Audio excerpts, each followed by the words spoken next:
Okay, what's good everyone? So, welcome back to 2025 SuperCoach. This is the first video I've posted this year, and this is just a team reveal for what I've done. Firstly, number one, I'll just show you the team straight up. You know, some of the SuperCoach YouTubers you'll see out there, they'll draw it out, they'll go line by line, like it's not a soap opera. You don't have to create dramatic tension or anything. Here's the full team, you know, I don't really care. You can listen to my commentary now if you want. Well, number one, so I haven't really seen many other people's teams. I've seen a few.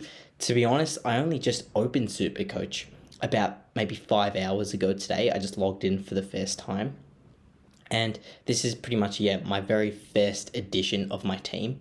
So obviously up until the start of round one, I'm sure it's going to change a lot. But, you know, just looking at it, it seems quite similar to a lot of teams that people were having last year. Obviously, there are a few key differences, but, you know, it is quite similar to last year. And you don't really see that in consecutive years, usually. You know, there is usually quite a lot of change. But, you know, you see guys like Sheasel, Clark are still up there, Bontempelli, Dacos, Sarong. You know, I've got a few new guys who I'm considering as a premium now. Like, you look at Ashcroft. I've actually got both Ashcrofts in my team. But still, like Tristan Cherry, you know, who dominated towards the end of last year. And some other guys, I mean, McRae in his new colours now, Bailey Smith at Geelong, Tom Lynch actually very cheap as well, and then, a few other guys who've changed teams, obviously, probably like a lot of people thinking there's going to be more opportunity there and everything. So, going a bit more in depth with it, as I mentioned, Sheasel and Clark, just two guys I think can be defensive stalwarts and can score pretty well there for the full year. Callum Mills, I think there's been a bit of rumours that he is going to get some more midfield time, so we'll see if that eventuates.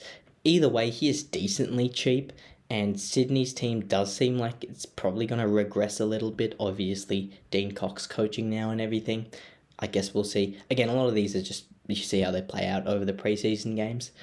Josh Sin, who knows, can he take a next step? He's been pretty much a fringe player his whole career so far. He was like a top 10 pick, I think, something like that. So who knows if he will.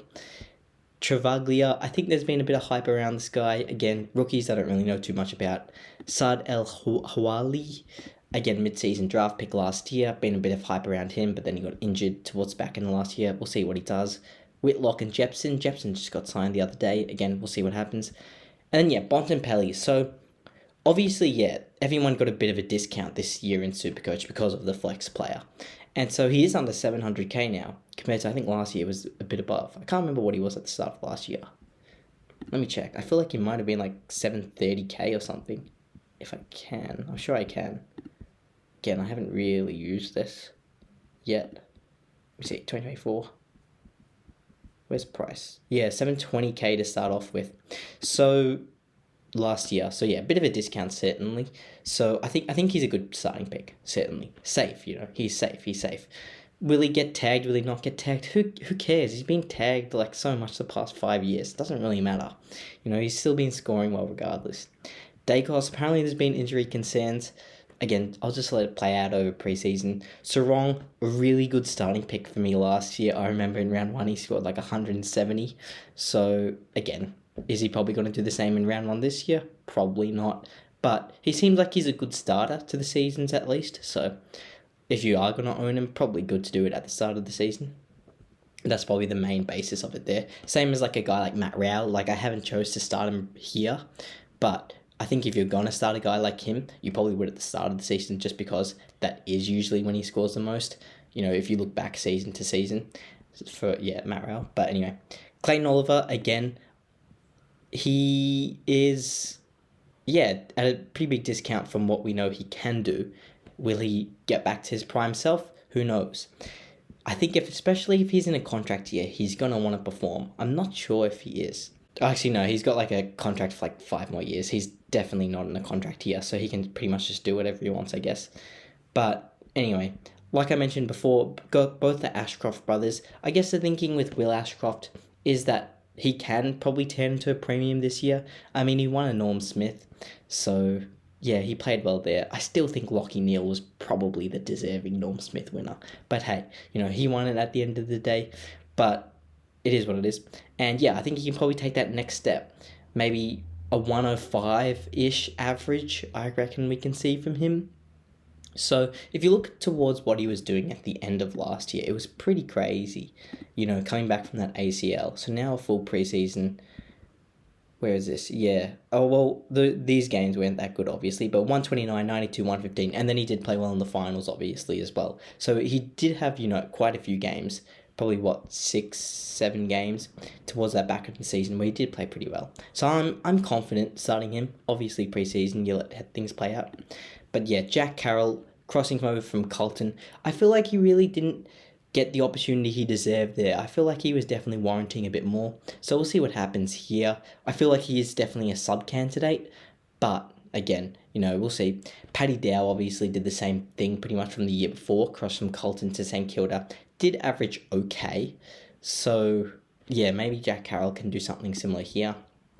Jagger Smith, we've got here. I'm not sure he'll get a game, but just a placeholder. And then yeah, Levi Ashcroft, as I mentioned, I think Levi Ashcroft would definitely get a game. I reckon if he does, he probably won't get a heap of midfield time. I mean, their midfield's quite stacked, obviously, but I reckon he can definitely average maybe around the 70 mark still, 65 maybe. Josh Smiley, I do have on the bench. I'm a little bit skeptical as to what his output would be. I think he's going to play, provided obviously he doesn't get injured, but I just don't know necessarily if he's going to score a lot. Just being a first-year player. He is meant to be that big-bodied midfielder, but they don't usually perform too well out of the gate in the AFL, so we'll see. Leo Lombard, I think he's one that could perform decently if he gets the opportunity. I'm not sure how much he's going to play, but again, I've got him on the bench right now. Tom Gross, apparently he was one of the best in West Coast Match Sim the other day, but apparently they also had 20 people out, so I guess how much can you take away from that? I think he actually was definitely one of Vic Metro's best players from a few clips I saw last year. And it was a pretty stacked Vic Metro team. It had Jagger Smith in it. It had Josh Smiley in it. A bunch of other top guys. And to be honest, Tom Gross, I didn't really know who many of them were, but I remember some of their names. And Tom Gross actually was playing the best. And then obviously hearing that the other day for West Coast has, piqued my interest, certainly. So he gets a spot on the bench right now. Tristan Cherry, like I mentioned at the start, dominated towards the back end of last year, so he's definitely deserving. Can certainly see him being the number 1 ruck this year. As you can see, I haven't got Max Gawn in the team. I think because we do have the flex position this year, and I've decided to put another ruck there, I'm a bit more open to risking it and not having that secondary ruck that's a premium in that ruck position. Because especially, a guy like Matt Flynn, there's a lot of upside there. He can probably average maybe even 100 this year if we're being real. It's just really those injury concerns. He will have that number 1 ruck role, I'm assuming, over Bailey Williams. So I guess we'll see. And then, yeah, I think this is Harry Boyd. Again, don't really know who he is, just a placeholder. Horn Francis have gone here. I'm not really sure on this, but I mean, you'd think he's still just going to keep going up a level.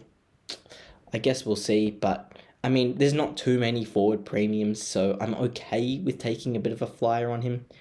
Jack McRae, also a little bit skeptical on, but I think it's worth it. He's obviously got the history, just didn't go that well last year, but obviously there was a lack of opportunity there as well. Bailey Smith should be good, got a really good discounted price, and we obviously know he's been good in the past before. Certainly can see him getting up to 500, 550k, within the first 10 rounds of the season. Bailey Humphrey, this is one I'm looking at as a bit more of a risky play right now. He's your F4, so it's not like if he puts out a 50 game or something, it's the worst. He's only 270k as well. It's not like if he was 350, I probably wouldn't do it. But because, we're getting him relatively cheap, for a guy I probably think can go maybe 70 to 80 average, I think I'm okay with doing this. Especially because forward lines do tend to be weaker, especially in terms of rookies. And we do have the flex play this year to cover some of that. But I think I'm okay with taking a bit of a risk here as well. I've probably mentioned this with a few of the forward line players so far. But yeah, I am okay with taking a bit more of a risk in the forward line. Just because the alternative is, starting a lot of those small forward rookies, half forward flanks that don't really tend to do that well anyway. So like, it seems risky, but in the grand scheme of things, like, you're probably looking at starting someone like an Isaac Kako or someone instead who could get dropped within the first 3 weeks of the season anyway, and then maybe doesn't play for another 10 rounds. So, yeah, who knows? Who knows?